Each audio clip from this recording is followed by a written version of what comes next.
اللعين الرجيم بسم الله الرحمن الرحيم الحمد لله الذي هدانا لهذا وما كنا لنهتدي لولا أن هدانا الله لقد جاءت رسل ربنا بالحق ثم الصلاة والسلام والتحية والإكرام على رسول الثقلين محبوب رب المشرقين والمغربين جد الحسن والحسين أبي القاسم محمد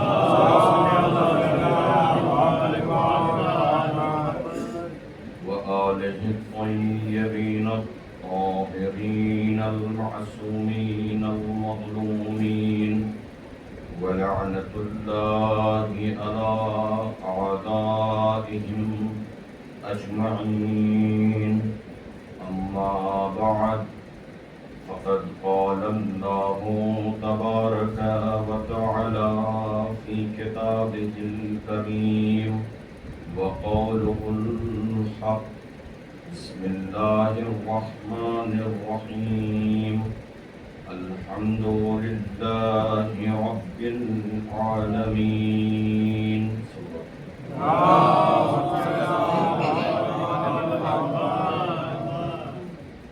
عزیزان محترم بزرگان ملت مزادار علیہ امام مظلوم کربلا، ہماری گفتگو مسلسل جاری ہے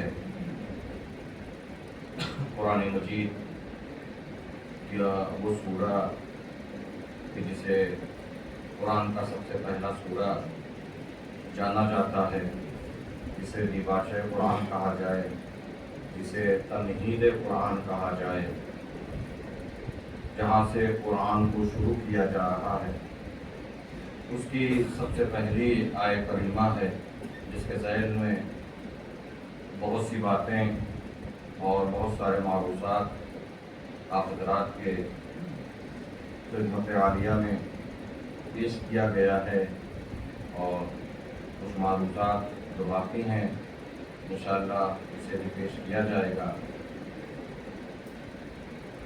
اور آج کی اس تقریر اور اس مجلس اعزا کے لیے بھی اسی آیت کریمہ کو سرنامہ کلام کے طور پر پیش کیا کہ جس پر ہماری مسلسل گفتگو جاری و ساری ہے۔ اس میں خداوند عالم یہ ارشاد فرما رہا ہے، بسم اللہ الرحمن الرحیم الحمد للہ رب العالمین، تمام تعریفیں، تمام حمد و ثنا اور اس دنیا میں کوئی ذات اگر لائق تعریف ہے، لائق حمد و ثنا ہے، تو وہ اللہ کی ذات ہے، اور وہ اللہ کی جس کی صفت یہ ہے کہ جس کا کمال یہ ہے کہ وہ عالمین کا پروردگار ہے، وہ عالمین کا پالنے والا ہے۔ میرے عزیزوں، عربی گرامر کے اعتبار سے اور عربی قاعدے اور قوانین کے لحاظ سے جو الحمد میں الف لام ہے، الحمد میں جو الف لام جہاں سے یہ سورہ جو ہے وہ شروع ہو رہا ہے، یہ الف لام استغراق کہلاتا ہے۔ اس الف لام کو عربی قواعد کے اعتبار سے، اس کے گرامر کے اعتبار سے الف لام استغراق کہا جائے گا۔ الف لام استغراق جہاں پر آ جائے، وہاں پر میرے عزیزوں وہ خصوصیت کا معنی دیتا ہے۔ اس کا مطلب یہ ہے کہ حمد اور تعریف اگر کسی کو زیبا دیتی ہے، حمد اور تعریف اور اچھائی اگر کسی کی بیان کی جائے اس دنیا کے اندر اگر کوئی ذات ہے تو وہ اللہ کی ذات ہے. صرف اور صرف حمد جو ہے وہ باری تعالیٰ رب العزت پروردگار عالم کو صرف دیتی ہے کہ اس کی تعریف کی جائے، اس کی تعریف کی جائے، اس کی حمد کی جائے. اس لیے کیونکہ وہ رب العالمین ہے. وہ چیزیں میرے عزیزوں جو دنیا میں خداوند عالم نے خلق کی ہیں، چاہے وہ جاندار ہوں یا غیر جاندار ہوں، سب کا رب اور سب کا خالق اور مالک وہی پروردگار عالم ہے. اس کے علاوہ اس دنیا میں کوئی رب حقیقی نہیں ہے. رب مجازی میں نے آپ کی خدمت میں عرض کیا ہے پہلے مجلسوں میں کہ رب مجازی تو بہت ملیں گے. رب مجازی اس دنیا میں بہت ملیں گے. آپ کے والدین وہ رب مجازی ہیں. آپ کو آپ کی پرورش کسی نے کر دیا وہ آپ کا رب مجازی ہے. لیکن رب حقیقی اس دنیا میں اگر کوئی ہے تو وہ اللہ کی ذات ہے. رب حقیقی اگر کوئی ہے تو وہ خدا کی ذات ہے. اور میرے عزیزوں سورہ الحمد میں پوری توحید سمجھی ہوئی ہے. ہم خدا کو وحدہ لا شریک مانتے ہیں نا. اصول دین میں سب سے پہلی جو چیز بیان ہوتی ہے وہ کیا ہے؟ توحید ہے. اس کے اندر توحید ہے، شرک کا شائبہ بھی نہیں ہے. یہاں پر خداوند عالم نے اس سورے کے اندر شرک کا ذرہ برابر شائبہ آنے ہی نہیں دیا ہے. یعنی انسان اگر خلوص دل، خلوص نیت کے ساتھ اس کو پڑھے، اس کے ترجمے کو پڑھے، اس کے مفاہیم کو درک کرے، اس کی تفسیروں کو دیکھے تو شرک سے بہت دور ہو جائے گا. وہ خالصتاً توحید کو خداوند عالم نے اس پوری آیت اور پورے سورے کے اندر رکھا ہے. ایک صلوات پڑھ دیں محمد والے.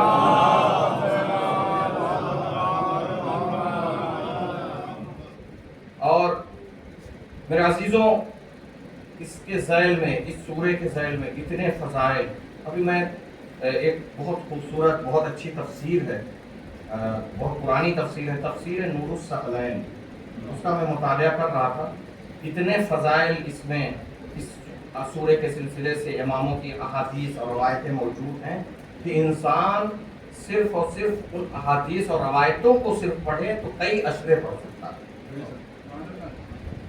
کہ معصومین نے اس سورے کے سلسلے میں اتنی احادیث بیان کی ہے کہ میں ابھی جب پڑھ رہا تھا مجھے خود تعجب ہو رہا تھا کہ سورہ الحمد کی اتنی تفسیریں ہیں، اتنی مثلا فضائل اور اتنے کمالات اور اتنی احادیث معصوم کس کی زبان سے صادر ہوا.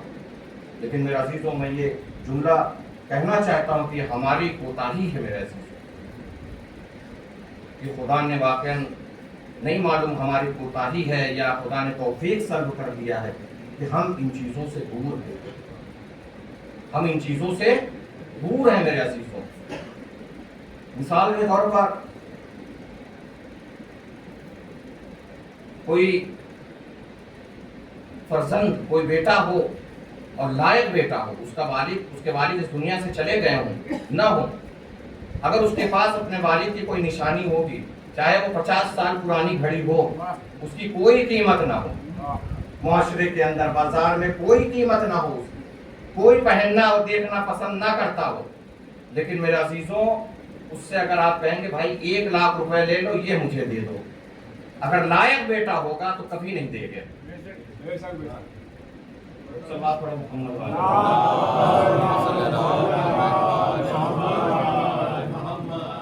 اگر لائق بیٹا ہوگا تو وہ کبھی بھی راضی نہیں ہوگا، کہے گا یہ میرے بابا کی نشانی ہے، میرے والد کی نشانی ہے اور میں اسے کسی قیمت پر نہیں دے سکتا کسی کو، چاہے یہ کتنی ہی پرانی کیوں نہ ہو گئی، چاہے بالکل اچھی نہ لگے، لیکن میں اسے اپنے پاس رکھوں گا ہمیشہ جب تک میں زندہ ہوں. تو میرے عزیزوں لوگ اپنے والدین کی نشانیاں لاکھوں روپے میں بھی فروخت نہیں کرتے ہیں. آل محمد کی نشانیاں کیا ہیں اس دنیا میں؟ بتائیے. اہل بیت رسالت، رسول خدا کی یا 12 اماموں کی نشانیاں اس دنیا میں کیا ہیں؟ ہم اپنے والدین سے اتنی محبت کرتے ہیں کہ ان کی چھوٹی سی چھوٹی چیزوں کو بچا کر رکھتے ہیں. ان کی چھوٹی سی چھوٹی چیزیں جن کی کوئی وقات نہیں ہے, کوئی اہمیت نہیں ہے, کوئی لینے والا نہیں ہے, لیکن پھر بھی ہم اس کو اپنے دل سے لگا کے رکھتے ہیں کہ یہ میرے بابا کی نشانی ہے, یہ ہمارے والدین کی نشانی ہے, میں اسے کسی کو نہیں دے سکتا ہوں. آل محمد کی کیا نشانی ہے اس دنیا کے اندر؟ ان کی احادیث, یہ آل محمد کی نشانیاں ہیں. وہ روایتیں جو کتابوں کے اندر نقل کی گئی ہیں, وہ احادیث جو معصومین کی زبان سے صادر ہوئے ہیں میرے عزیزوں, وہ کلمات نورانی کہ جن کو ہمارے علماء نے کتابوں میں نقل کیا ہے. لیکن یہ ہماری کوتاہی ہے کہ ہمیں اتنی بھی توفیق نہیں ہے, اتنا بھی وقت آج ہمارے پاس نہیں ہے کہ ہم پلٹ کر کبھی ان کتابوں کا مطالعہ کریں. آپ سوچیں کہ ہمارے علماء نے کتنی محنت اور کتنی کاوشوں کے ذریعے سے ان کتابوں کو تحریر کیا ہے. نہ جانے کتنا مثلاً کتنے دنوں کا سفر کر کے ایک روایتیں, ایک احادیث کو انہوں نے نقل کیا ہے. لیکن یہ ہماری واقعی میرے عزیزوں کوتاہیاں ہیں کہ ہم آج ان کتابوں کو نہیں دیکھتے ہیں. آل محمد کی نشانیوں کے اوپر ہم کبھی نظر نہیں ڈالتے ہیں. میرے عزیزوں, یہ وہ چیزیں ہیں کہ جن کی شکایت ہوگی قیامت میں حشر میں. لہٰذا اگر خود کو بچانا ہے تو تھوڑا سا وقت نکالیے, وقت نکال کر کتابوں کو دوست بنائیے. اس دنیا میں کتاب سے بہتر کوئی دوست نہیں ہے. دنیا کا کوئی انسان آپ سے دوستی کرے گا, ہو سکتا ہے وہ کل آپ کو دھوکہ دے دے, وہ آپ کی غیبت کرے, وہ آپ کے راز کو فاش کر دے, وہ آپ سے جھوٹ بولے. لیکن کتاب ایسی شے ہے کہ جو آپ کو فائدہ ہی فائدہ پہنچائے گی, وہ کبھی نقصان نہیں پہنچائے گی. کتابوں کو دوست بنائیے اور کتابوں سے دوستی کیجیے, ان کا مطالعہ کیجیے. اور جب آپ کے یہاں کوئی علماء آئے تو جو چیز نہیں ہے سمجھ میں آ رہی ہے, ان کے سامنے ان کتابوں کو رکھیے اور پوچھیے کہ اس حدیث کا کیا مطلب ہے, یہ روایت مجھے نہیں سمجھ میں آ رہی ہے, اس یہ روایت کیا کہنا چاہیے. تو بہرحال میرے عزیزوں, یہ درمیان میں ایک بات آ گئی تھی جو میں نے آپ کی خدمت میں عرض کر دیا. الحمدللہ رب العالمین, تمام تعریف اس دنیا میں, تمام حمد و ثنا اگر کسی کے لیے ہے تو رب العزت, خداوند عالم کی ذات ہے کہ جو لائق ہے حمد و ثنا, وہی قابل تعریف ہے, وہی لائق ہے حمد و ثنا. میرے عزیزوں,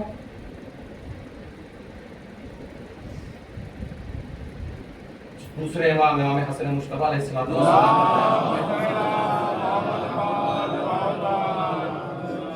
امام نے فرمایا کہ ہمارے جد رسول خدا کی خدمت میں کچھ یہودی حاضر ہوئے.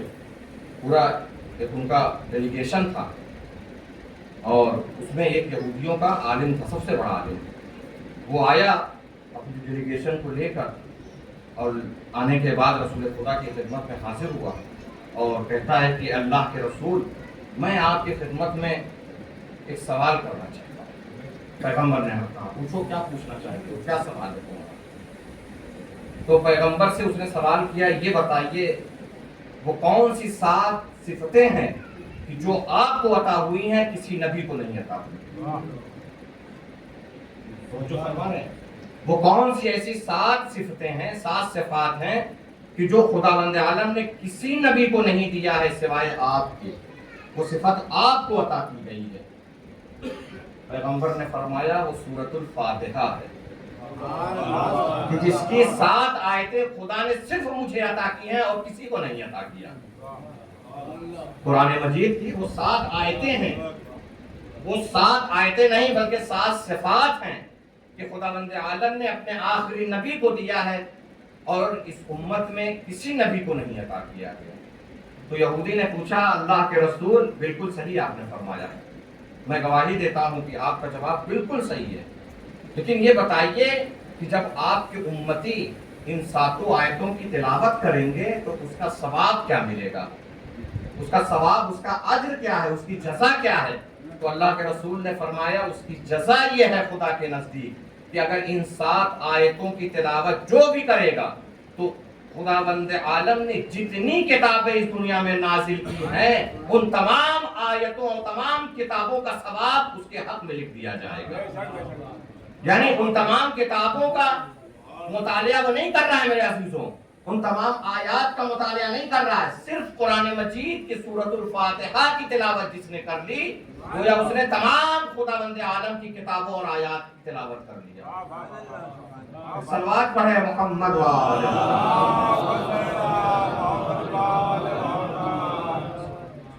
تو بڑی فضیلت ہے میرے عزیزوں اس سورے کی, سورۃ الفاتحہ. قرآن مجید میں ارشاد ہوا کہ وَلَقَدْ آتَيْنَاكَ سَبْعًا مِّنَ الْمَثَانِي وَالْقُرْآنِ الْعَظِيمِ. اے میرے حبیب, ہم نے آپ کو 7 مثانی دے کر بھیجا, 7 مثانی عطا کیا ہے اور قرآن مجید عطا کیا. 7 مثانی سے جب پوچھا گیا, مولا کئی معصومین سے روایتیں ہیں نور الثقلین کے اندر, امیر المومنین سے بھی پوچھا گیا ہے, چھٹے امام سے پوچھا گیا ہے, تو ہمارے ہر امام نے کہا کہ 7 مثانی سے مراد سورۃ الفاتحہ.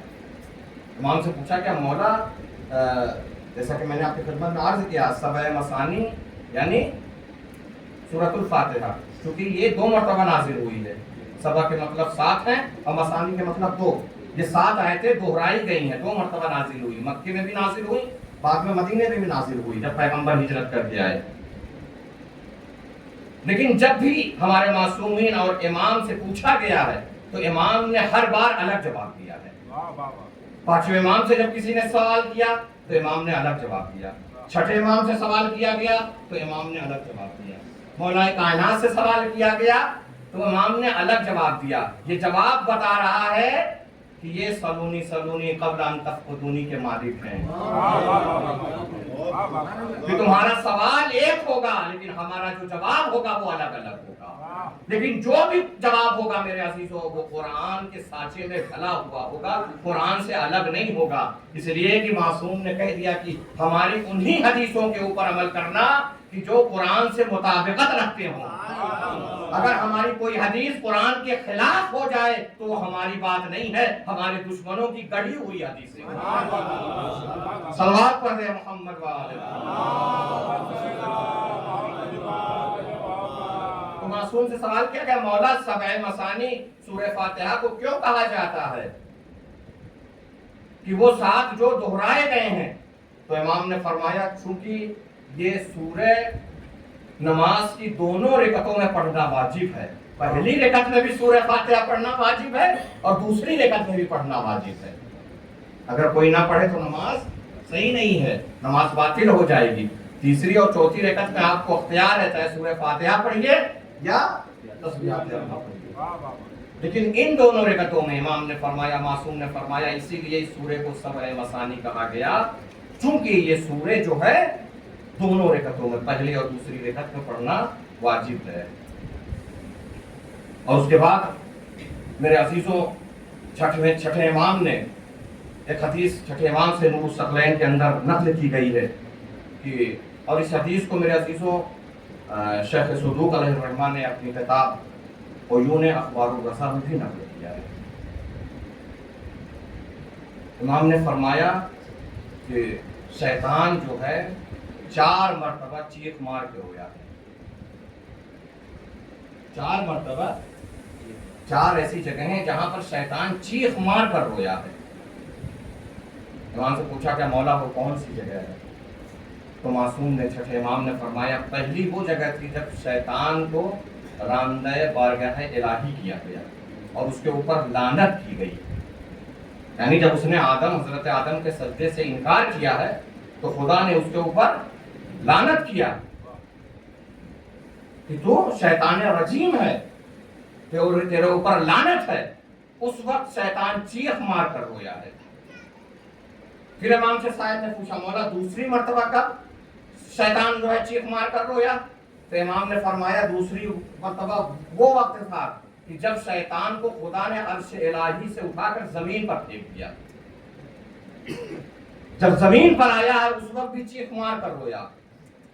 پہلی مرتبہ جب لعنت کی گئی, دوسری مرتبہ جب عرش الہی یعنی بزم ملائکہ سے اس زمین پر آیا تب چیخ مار کر رویا. صاحب نے پوچھا مولا تیسری مرتبہ کب رویا ہے؟ تو امام نے فرمایا تیسری مرتبہ اس وقت رویا ہے کہ جب رسول خدا کو مبعوث پر رسالت کیا گیا، رسالت کے اوپر مبعوث کیا گیا، یعنی نبی نے اعلان رسالت کب کیا ہے؟ 40 سال نبی ہیں، جب سے ان کی خلقت ہوئی ہے تب سے نبی ہیں، کیونکہ پیغمبر نے کہہ دیا تھا کہ میں اس وقت بھی نبی تھا جب آدم آب و گل کے درمیان میں تھے، جب آدم کا پتلا بھی تیار نہیں ہوا تھا اس وقت سے میں نبی ہوں۔ اور یہ مسلمانوں کی میرے عزیزوں کج فہمی ہے اور یہ بے وقوفوں والی باتیں ہیں کہ یہ کہتے ہیں کہ نبی 40 سال بعد نبی بنے ہیں۔ نبی تو روز اول سے نبی ہے،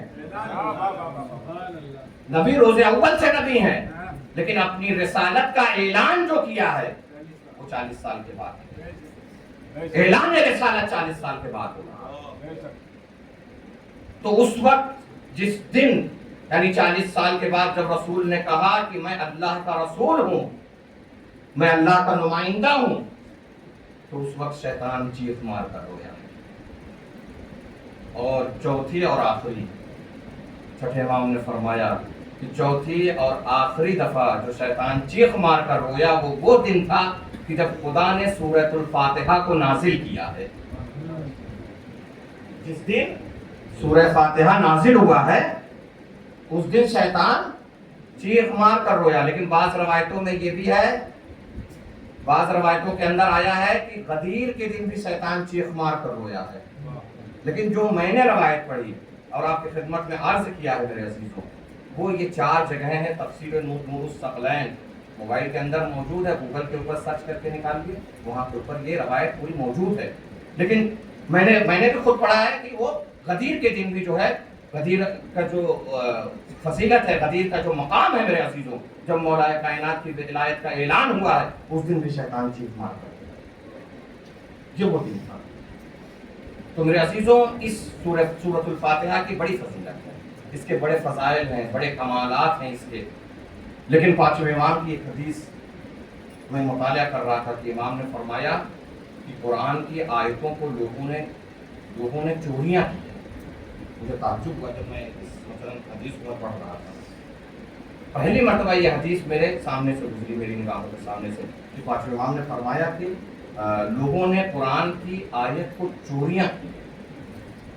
وہاں سے پوچھا گیا مولا یہ مثلا چوریاں کیسے؟ قرآن کی کوئی آیت چوری نہیں کی گئی، ساری کی ساری آیتیں موجود ہیں، اس لیے کہ قرآن کے سلسلے سے خدا نے کہہ دیا تھا کہ اس ذکر کو ہم نے نازل کیا ہے اور ہم ہی حفاظت کرنے والے ہیں۔ تو جس چیز کا محافظ خدا ہے، جس کی حفاظت کی ذمہ داری اللہ نے اپنے اوپر لے رکھی ہے، اس کو کیسے کوئی چوری کر سکتا ہے؟ تو امام نے فرمایا کہ بعض ایسے لوگ ہیں کہ قرآن کی آیتوں کو، قرآن کے سوروں کو پڑھتے ہیں مگر بغیر بسم اللہ کے پڑھتے ہیں۔ معصوم نے ایسے لوگوں کو چور کہا ہے جو بغیر بسم اللہ کے قرآن کی آیت کو شروع کر دے، قرآن کے سوروں کو پڑھنا شروع کر دے۔ اب اگر اس کو دیکھنا ہے تو مسجدوں میں جا کر دیکھیے کہ وہ کون لوگ ہیں جو بسم اللہ کے ساتھ سورہ پڑھتے ہیں، وہ کون لوگ ہیں جو بسم اللہ کو چھوڑ کر سورہ پڑھ رہے ہیں۔ ایک صلوات پڑھے محمد و آل محمد۔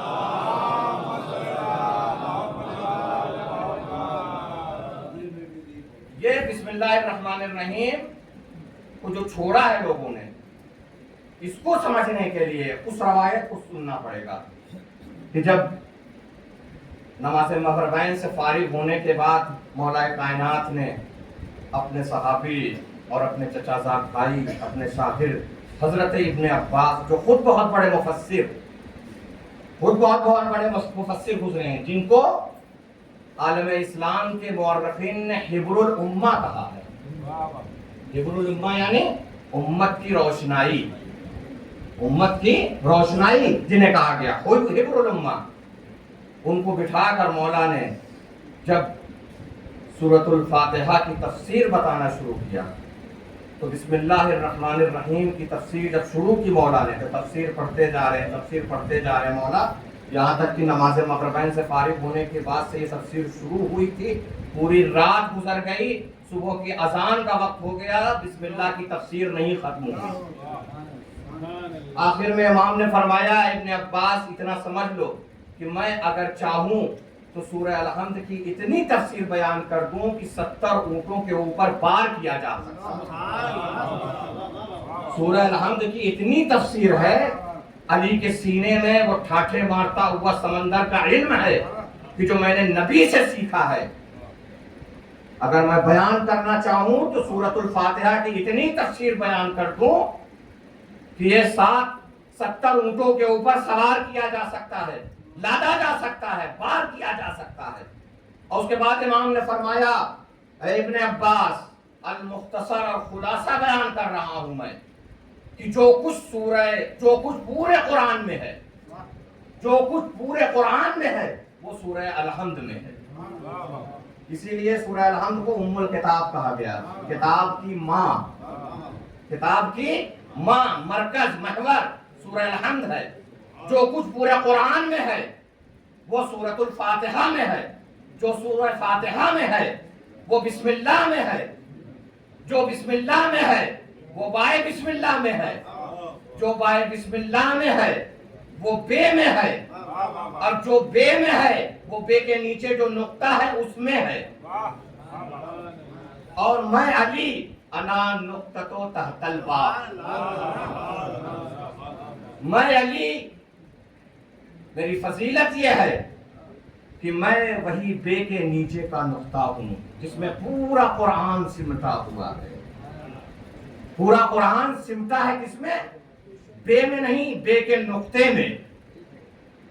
بے کے نقطے میں پورے قرآن کو خدا نے سمیٹ دیا ہے۔ مولا کہتے ہیں میں وہی بے کے نیچے کا نقطہ ہوں۔ بلند ترین صلوات ہے۔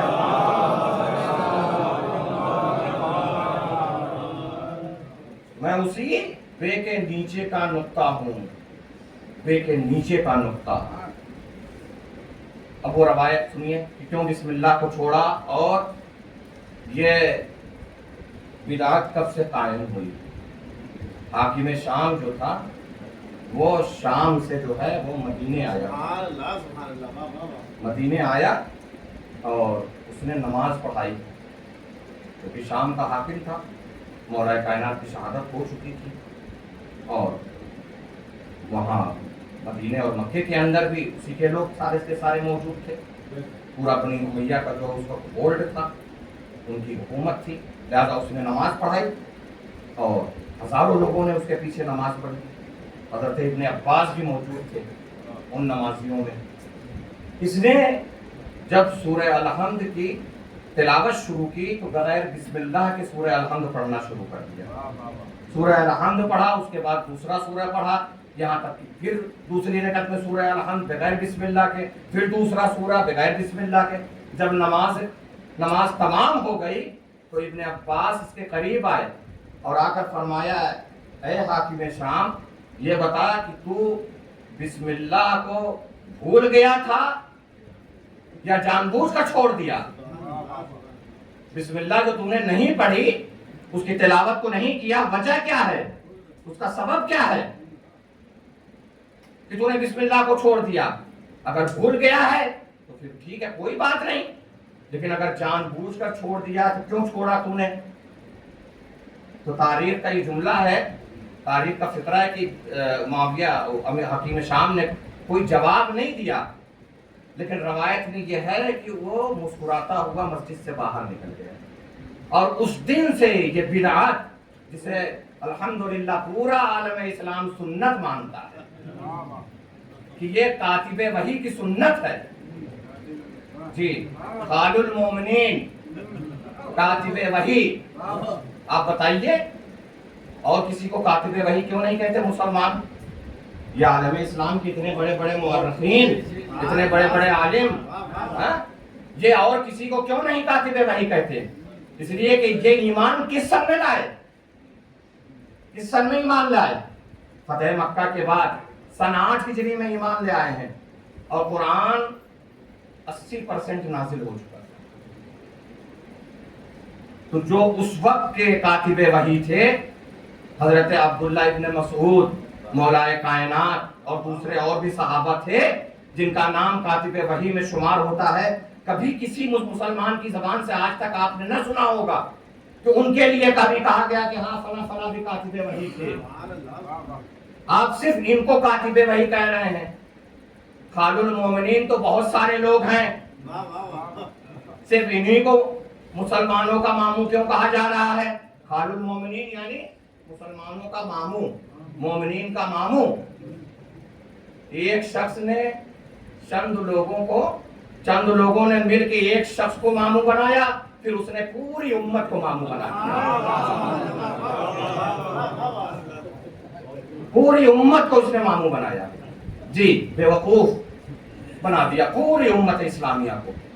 اور لوگ اس کے پیچھے پیچھے چل رہے ہیں اور اس کو خال المومنین بھی کہہ رہے ہیں. محمد ابن ابی بکر بھی تو خال المومنین ہیں. اگر حاکم شام حضرت ام حبیبہ کے بھائی ہیں تو حضرت عائشہ کے بھائی حضرت ابو بکر کے بیٹے محمد ابن ابی بکر ہیں، ہے کہ نہیں؟ سگے بھائی ہیں. ایسے تو مسلمانوں سے پوچھئے کہ رسول اللہ سب سے زیادہ کس زوجہ کو چاہتے تھے تو لوگ چیخے مار مار کر کہیں گے، بڑے فخر سے کہیں گے کہ حضرت عائشہ کو سب سے زیادہ چاہتے تھے. تو اگر سب سے زیادہ حضرت عائشہ کو چاہتے تھے، سب سے چہیتی بیوی تھی رسول خدا کی، تو سب سے چہیتے سالے کون سے ہوں گے؟ حضرت محمد ابن ابی بکر ہونے چاہیے نا. تو خال المومنین سب سے زیادہ کس کو کہنا چاہیے؟ حضرت محمد ابن ابی بکر کو کہنا چاہیے. لیکن خال المومنین ہم نے بچپن سے سنا، آپ بھی سنتے آ رہے ہیں کہ خال المومنین صرف اور صرف حاکم شام کو کہا جاتا ہے. اگر خال المومنین کو اس دنیا میں ہے تو حاکم شام. کاتب وحی بہت سارے لوگ، لیکن کاتب وحی کس کون ہے؟ حضرت حاکم شام. جہاں حالانکہ قرآن کا 80% جو سورے تھے، جو آیتیں تھے، وہ نازل ہو چکی تھیں سن 8 ہجری تک، اور 8 ہجری کے بعد یہ 8 ہجری میں یہ مسلمان ہوئے ہیں. سن 11 ہجری کے شروع میں 28 صفر کو نبی اس دنیا سے جا رہے ہیں. کتنی انہوں نے آیتوں کو جمع کر دیا تھا، کتنی کتابت کر لی تھی انہوں نے. مجھے نہیں معلوم کہ مسلمان کہاں سے ان کو کس طریقے سے کاتب وحی کا درجہ دیتے ہیں. مجھے نہیں معلوم کہ لوگ کیسے خال المومنین کہہ دیتے ہیں. یہ صرف اور صرف یقیناً بغض اہل بیت آل محمد کی دشمنی کی بنیاد پر. شام کے اندر جتنے ممبر تھے، نہ کہ صرف شام میں، کوفے کے اندر، مدینے کے اندر، ہر ممبر سے علی بن ابی طالب کے اوپر شب و ستم ہوتا ہے. اور صحیح مسلم کے اندر باقاعدہ نص موجود ہے کہ امیر شام نے سعد ابن ابی وقاص سے کہا کہ تم ابو تراب کو کیوں گالیاں نہیں دیتے ہو؟ ابو تراب کو سب و شتم کے مطلب جو ہے کیا ہے؟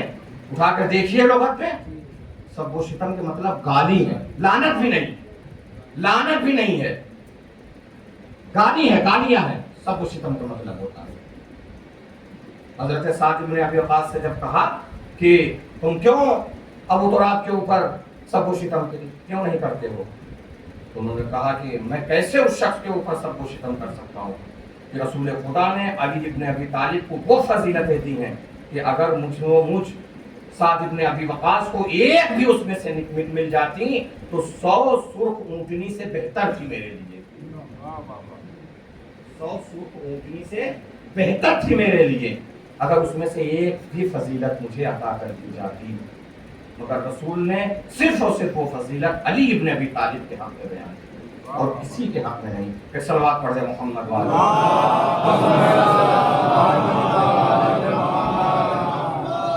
تو میرے عزیزوں، یہ بغض اہل بیت، یہ اہل بیت کی دشمنی کی بنیاد کے اوپر علی ابن ابی طالب کے اوپر سب و شتم 70,000 ممبروں سے جاری ہے. آپ جانتے ہیں مروان جو حاکم مدینہ تھا، وہ جب نماز پڑھاتا تھا تو نماز کے خطبے میں مولائے کائنات کے اوپر سب و شتم کرتا تھا اور امام حسن و حسین سنا کرتے تھے اپنے کانوں سے. یہ مظلومیت ہے، یہ اہل بیت کی مظلومیت ہے. یہ علی ابن ابی طالب کی مصنوعیت ہے. اور اس چیز کو ہمارے بزرگ عالم دین ہے صاحب الغدیر حضرت علامہ امینی علیہ الرحمہ کی ایک ویڈیو ہے یوٹیوب کے اوپر، اس کو اٹھا کر سنیے.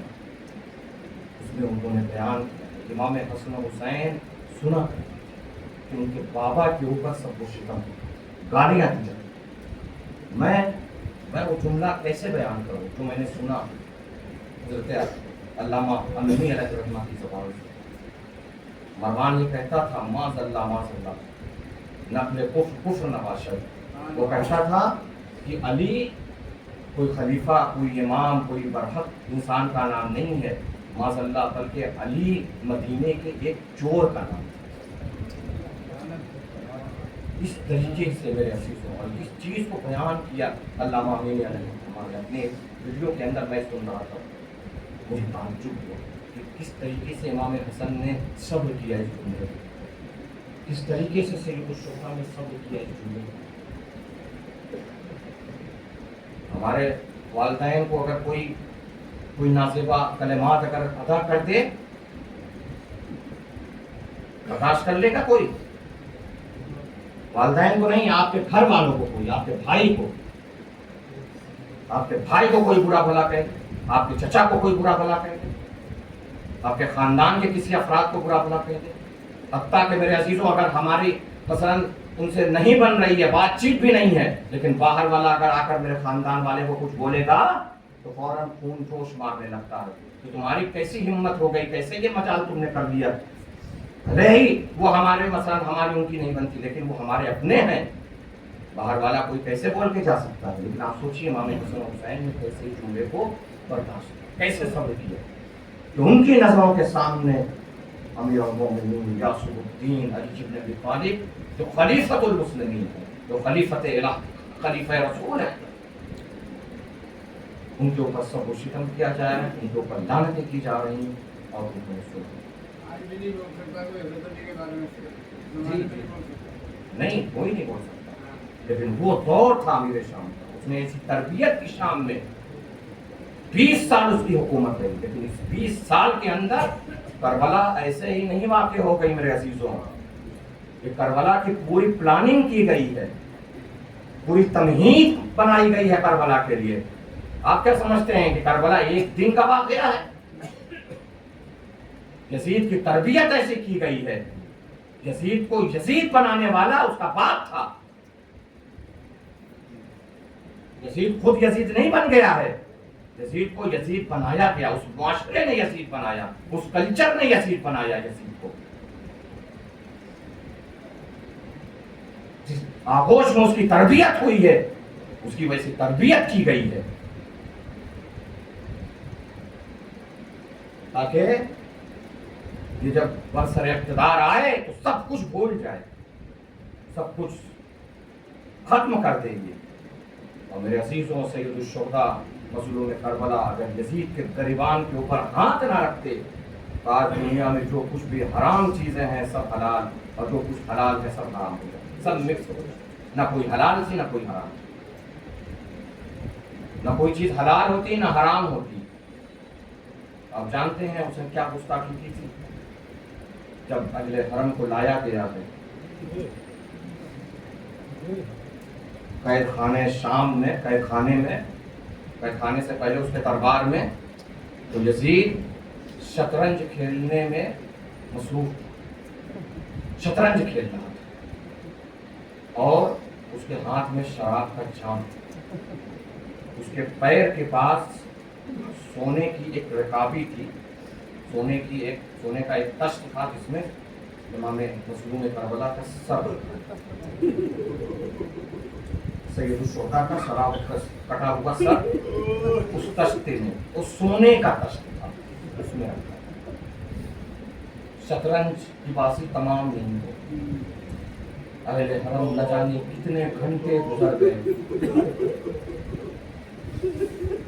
محمد کی نوازیاں، علی کی بیٹیاں برہنہ سر کھڑی، جہاں ایک منادی ندا دے رہا ہے یا کوفہ یا اہل کوفہ والشام هذه السبايا من بنات رسول الله. اے کوفہ اور شام کے لوگوں آؤ آؤ تماشا دیکھو، یہ نبی کی نواسیاں ہیں، یہ علی کی بیٹیاں ہیں جنہیں اسیر کر کے کربلا سے کوفہ اور کوفہ سے شام کے دربار میں لایا گیا ہے۔ آؤ آؤ ان کا تماشا دیکھو۔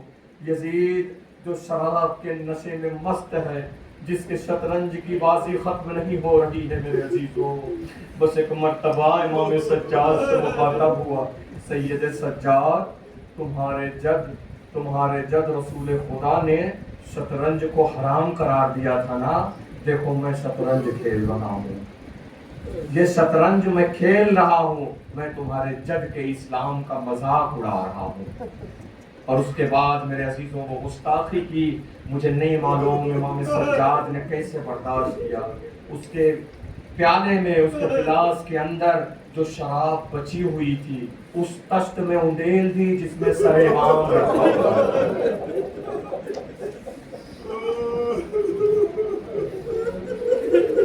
جس میں سید الشہداء کا کٹا ہوا سر رکھا تھا۔ مجھے نہیں معلوم زینب نے کیسے برداشت کیا،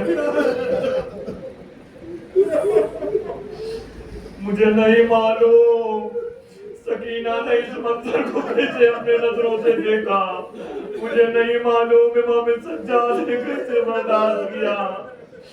شراب کو انگیل کر اس تشت میں ہنس کر کہتا ہے کہ یہ سید سجاد، تیرے جد رسول نے شراب کو اپنی امت پر حرام قرار دیا تھا نا، دیکھ یہ تشت میں تیرے بابا کا سر اور یہ شراب میں نے اس میں انڈیل دی۔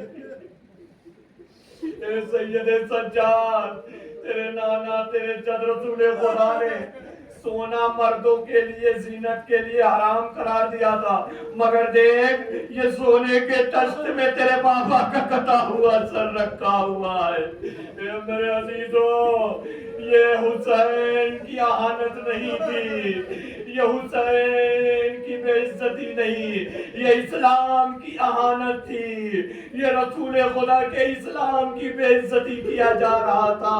برسر اقتدار مسلمانوں کے مجمع میں جہاں نہ جانے کتنے عیسائی اور یہودی بیٹھے ہوئے تھے، وہاں نبی زادیہ برہنہ سر کھڑی ہوئی ہے۔ بس ایک مرتبہ یزید کی نظر جا کر ایک 4 برس کی بچی کے اوپر ٹک گئی۔ شمر سے پوچھتا ہے، شمر یہ 4 برس کی معصومہ بچی کون ہے؟ کہا اے یزید یہی حسین کی یتیمہ ہے کہ جسے حسین سے بڑی محبت ہے۔ اے یزید یہی سکینہ بنت الحسین ہے۔ بس ایک مرتبہ یزید سکینہ سے مخاطب ہوا، کہا اے سکینہ میں نے سنا ہے کہ تو اپنے بابا سے بڑی محبت کرتی ہے۔ کہا ہاں ہاں یزید تو نے صحیح سنا ہے کہ میں اپنے بابا کو بہت چاہتی ہوں۔ کہا تیرا بابا بھی تجھ سے محبت کرتا ہے؟ کہا ہاں یزید میرا بابا بھی مجھ کو بہت چاہتا ہے، میرا بابا بھی مجھ سے بہت محبت کرتا ہے۔ بس ایک مرتبہ یزید نے کہا اے سکینہ مجھے یقین نہیں ہے کہ تیرا بابا تجھ سے محبت کرتا ہے، ہاں مجھے اس وقت یقین آئے گا کہ تو وہاں سے آواز دے، تیرے بابا کا کٹا ہوا سر اپنی مرضی سے تشتے طرح سے بلند ہو کر تیری آغوش میں آ جائے۔ بس ایک مرتبہ مظلوم باپ کی مظلومہ بیٹی نے کرتے کا چلا ہوا دامن پھیلا دیا، اے بابا آپ کا قاتل آپ سے ہماری محبت کا امتحان لے رہا ہے، اے بابا سکینہ کی گود میں آ جاؤ۔ ارے مقتل کا جملہ ہے، سر حسین دستے تلا سے بلند ہوا، سکینہ کی طرف بڑھا، بچی آگے بڑھ کر بابا کے سر کو اپنی آغوش میں لے لیتی ہے۔ اے بابا دیکھو رخسار پہ تماچوں کے نشان، بابا گوشوارے چین لیے گئے، اے بابا ہم بے ردا ہو گئے۔